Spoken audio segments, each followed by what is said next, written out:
Sejarah mungkin mengenang raja dan pahlawan, tapi di balik kejayaan Majapahit ada seorang ratu yang menyalakan api tanpa membakar, Tribhuwana Tunggadewi, sang pelita di zaman yang sedang mencari terang karena sejatinya kebijaksanaan adalah mahkota sejati. Di tengah kebangkitan sebuah kerajaan muda bernama Majapahit, lahirlah seorang putri namanya kelak dikenal sebagai ratu, yaitu Tribhuwana Wijaya Tunggadewi, perempuan yang ditakdirkan menyalakan cahaya di balik singgasana.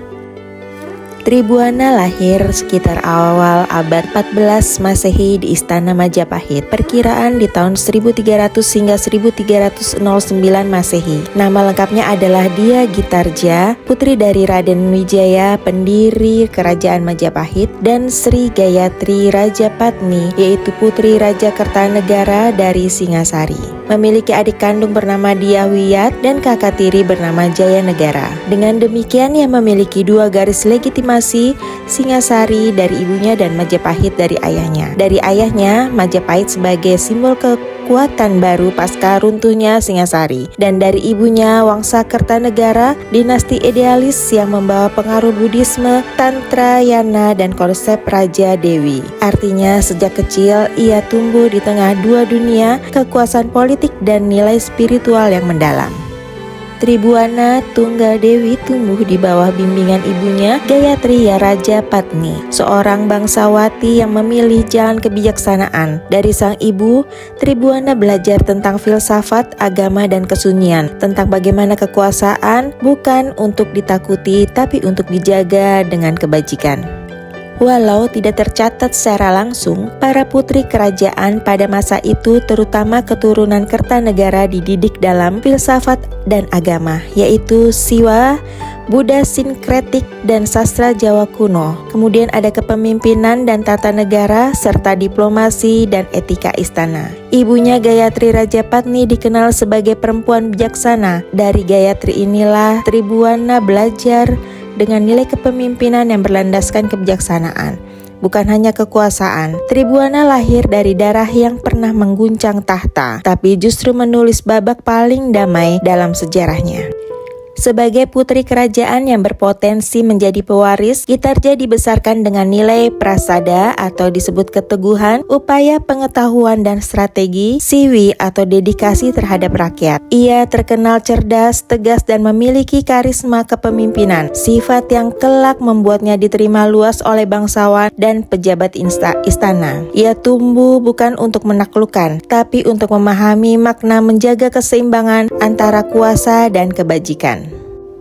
Ketika dewasa, Tribhuwana menikah dengan Kertawardhana atau Sri Kertawardhana atau Cakradhara, nama lainnya, bangsawan penting Majapahit dari bangsa Bretumapel. Pernikahan ini memperkuat hubungan politik antara keluarga bangsawan, menjaga stabilitas internal kerajaan yang masih muda. Pernikahan ini memiliki fungsi politik, memperkuat stabilitas dinasti, mengikat hubungan antar kekuatan bangsawan dan wilayah inti Jawa. Perkawinan mereka pun melahirkan Dia Hayam-wuruk yang kelak menjadi raja terbesar di Majapahit.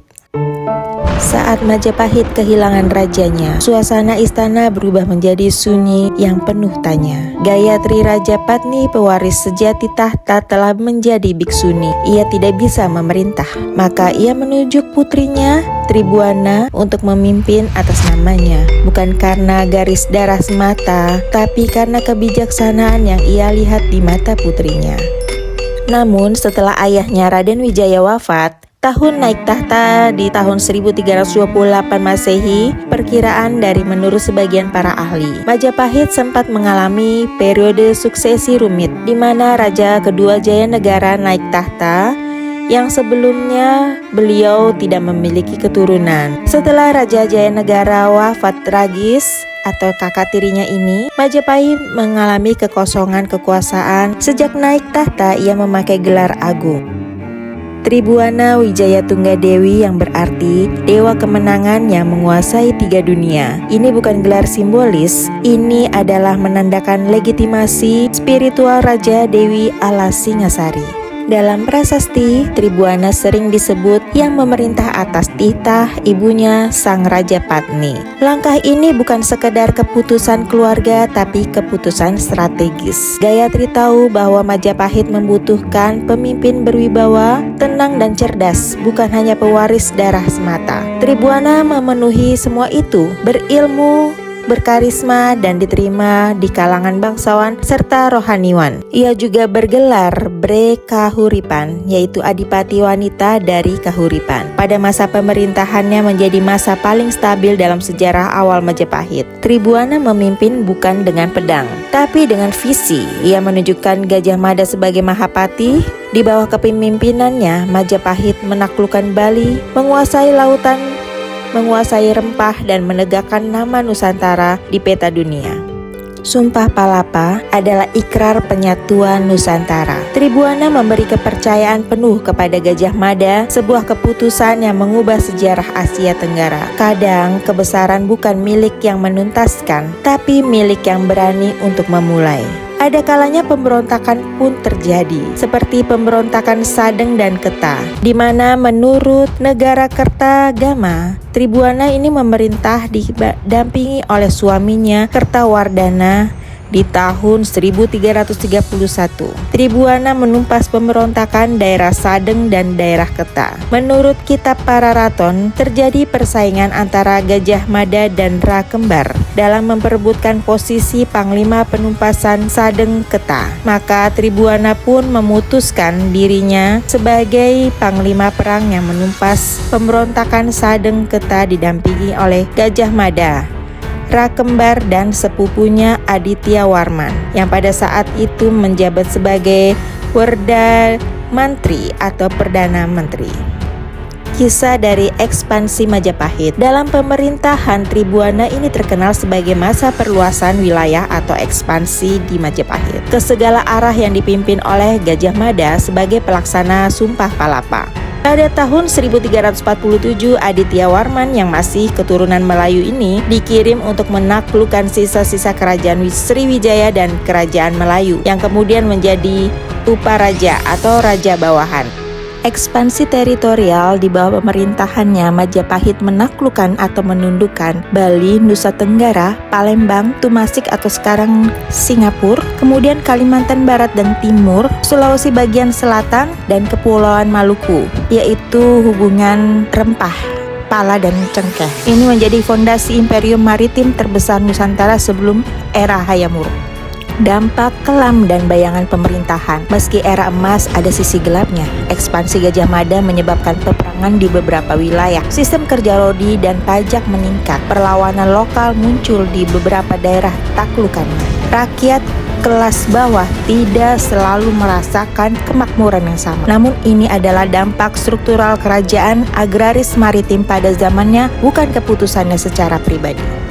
Di tahun 1350 Masehi, Tribuana turun tahta, bukan karena konflik tetapi karena ibunya Gayatri yang wafat. Namun dari prasasti Singasari menyebutkan bahwa informasi tersebut kurang tepat karena beliau masih memerintah hingga tahun 1351, sehingga amanat kerajaan kembali ke garis pewaris. Tahta diberikan kepada putranya yaitu Hayam Wuruk yang akan membawa Majapahit ke masa kejayaan tertinggi. Tribuana kemudian memakai gelar Bre Kahuripan lalu Bre Daha setelah pergantian jabatan keluarga.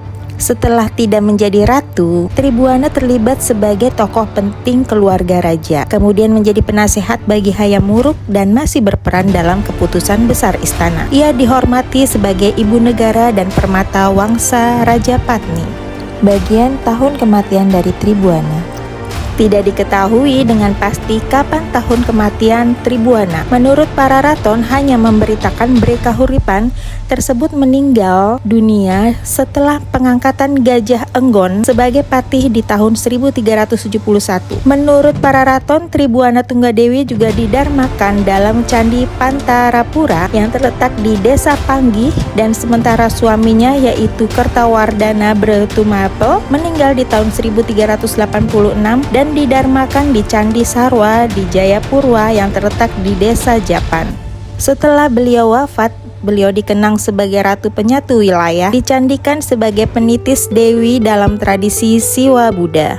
Warisan Tribuana sangat besar, pemimpin perempuan pertama Majapahit yang berkuasa penuh, membuka jalan bagi kejayaan Nusantara di era Hayam Wuruk dan Gajah Mada, penanda kestabilan politik setelah masa kelam pembunuhan Jayanegara, sebagai perempuan yang membuktikan bahwa kecerdasan dan keteguhan bisa menandingi kekuatan militer. Sejarawan sering menyebut pada masa pemerintahannya sebagai itu. Prestasinya dalam membangun stabilitas politik, mengembangkan ekonomi dan memperluas wilayah, membuat Majapahit bertransformasi dalam kerajaan regional menjadi kekuatan utama di Nusantara. Keputusannya mengangkat Gajah Mada sebagai Mahapati juga menunjukkan kecerdikannya di politik dalam memilih asisten yang tepat dan merealisasikan visi besarnya. Tribuana bukan hanya ratu, tetapi pembangun fondasi peradaban. Ia bukan juga sekedar pewaris tahta, tetapi pembawa visi yang diteruskan oleh generasi berikutnya. Kisahnya adalah perpaduan strategis, spiritualitas, kemanusiaan, dan kebijakan politik. Itu tadi kisah dari Ratu Tribuana Tunggadewi. Masih banyak kisah-kisah sejarah yang pengen aku bahas, tapi kalau kamu pengen bahas yang lain, kasih tahu aja ya.